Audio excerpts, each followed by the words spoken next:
Good morning, good afternoon, good evening, whatever time it is, wherever you are tuning in. Thank you so much for being here today.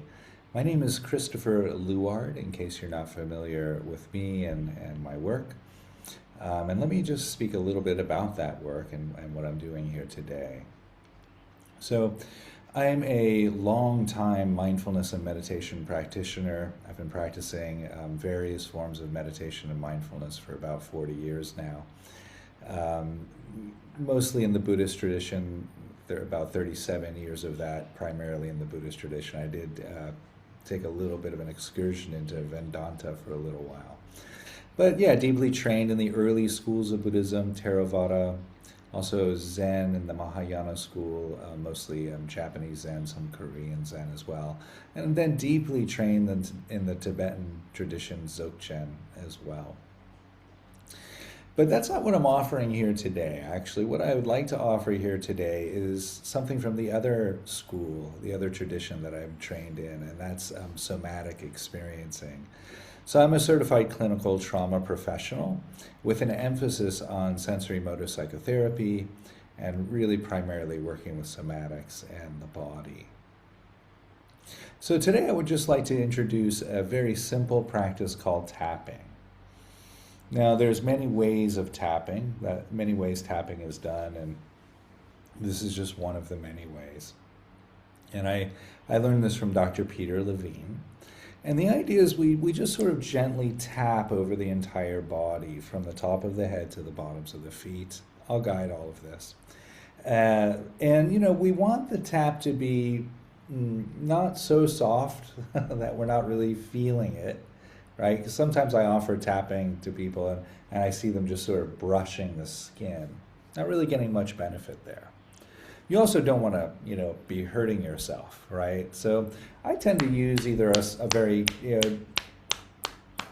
intentional pat, or I'll use the knuckles like that when I'm tapping, like that. And it changes. So if I do the eyes, I'm doing quite gentle here, that kind of thing.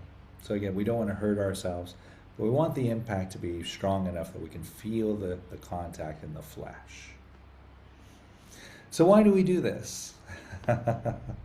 Well, it feels good. That's one reason, and I like to highlight that. We do want to do these practices because they feel good, right? And that can be a great way of intercepting any tendency towards striving. I just do it because it feels great. How lovely, right? So these practices, tapping and many of the other somatic practices that I tend to offer, they land for people in different ways. Many people find tapping stimulating and brings one up. Nice way to go into the day. Other people find tapping sort of calming, soothing, almost like a massage. So ready to ease out into the evening, that kind of thing. So explore it on your own, however it lands for you, and it can be different in different days. But I do recommend doing a little bit of tapping every day or every other day. So essentially, one of the great benefits of that is that we are reaffirming our primary boundary, this skin boundary, right? So by making contact in this way, we're really sort of grounding that boundary, which can bring a quality of safety. So that can be quite helpful. It also helps to alleviate tension and stress that's being stored in the nervous system. So that too, great benefit to that, especially if we do it repeatedly over time, right? We start to engage in our life in a more relaxed and calm way. So I'd like to do one round of tapping on this video, and then in the next video, I'll offer a modification to the tapping. So this will be kind of a series. So I'm going to stand and do the tapping. That's generally how I like to do it. You could do it seated if you'd like. Also, if your body has been surgically modified in any way, work around that. Just because if you're, missing a hand or missing a foot or a leg, doesn't mean you can't do tapping, right? so many of these practices. The idea then is just to make the practice work for you. Okay, so we're starting at the top of the head and just tapping the center line there, giving a nice tap. And there's an acupressure point there, which is why I like to start there. And I'm tapping down the sides of the head, just over the ears, to the back of the head. And I'm tapping the back of the neck. Here, maybe it's helpful. You can see there. Just giving a nice tap. And I'm going to circle around to the forehead. For me, that feels quite nice. I tend to carry tension in the forehead, somehow today, especially. And the eyebrows. The corner of the eyes in between the eye and the temple. Then just beneath the eyes, in between the eye and the cheekbones, there's a soft patch there, so just gently tapping. Coming down to the cheeks of the face. A nice tap here. The sides of the neck.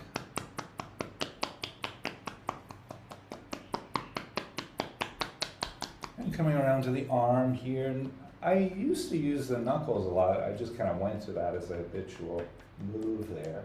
But you can, I see a lot of people doing this. I've been doing this a lot lately too, just getting a nice firm pat.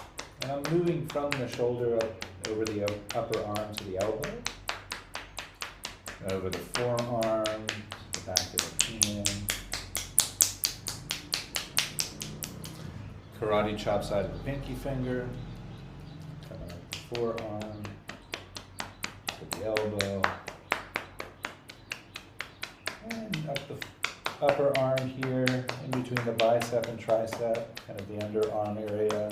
Then a nice underarm here, the armpit. This stimulates the lymph system, gets the immune system activated. Very helpful. And coming down the side just a little bit here. Okay. Going to the other arm, and I'm just going to start with the pat there. Got a nice strong pat.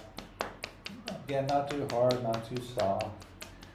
Coming down the upper arm to the elbow. Nice pat here on the elbow. And over the forearm to the wrist, the back of the hand. And I'm going to use the knuckle there on the karate chop side of the pinky finger, whatever works for you. And then coming up to the the forearm rather, to the elbow. And then the upper arm to the armpit.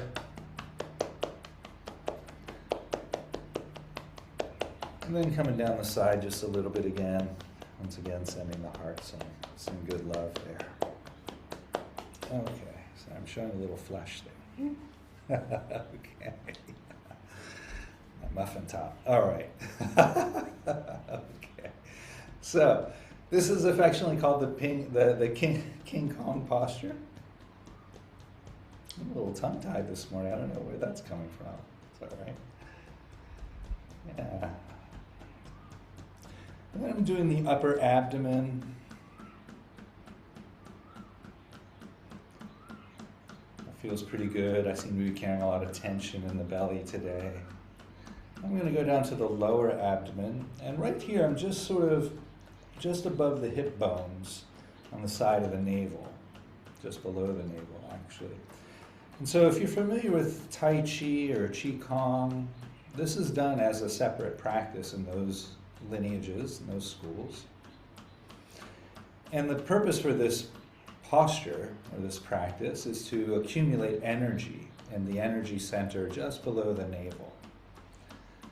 So it's not uncommon in those schools to do this for like 5, 7, even 10 minutes. I like to spend a little extra time there. Feels good. Okay. Now, going to the legs, and I'm going to move the camera down here so you can see the legs. Okay. And so here we do the sides of the legs going down and the front and back coming up. And so I'm just starting with the quadricep and thigh here, and going down to the knee, and down through the lower legs on the side of the calf and the shin, and then I turn my hands, doing the shin and the calf coming up to the knee, and then the quadricep and thigh. And I'm going to do the other leg. Maybe I'll just do this. Okay, so once again, quadricep and thigh, getting a nice, I'm using the knuckles there, feels good, whatever works for you.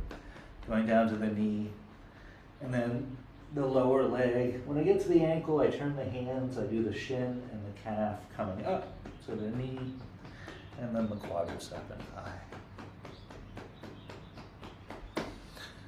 And we do what I like to call, and I don't think I can coin the term, an energy sweep, where we sort of sweep the stagnant energy off of the body. And I gotta say, when I first got introduced to tapping some years ago, I thought to myself, I'm not doing that energy sweep. That's campy. That's cheesy. I don't believe in that stuff. But it works. It seems to work for me anyway. It feels good. Oh, so that was a bit energizing for me. It's almost like a workout. I feel almost a little bit winded.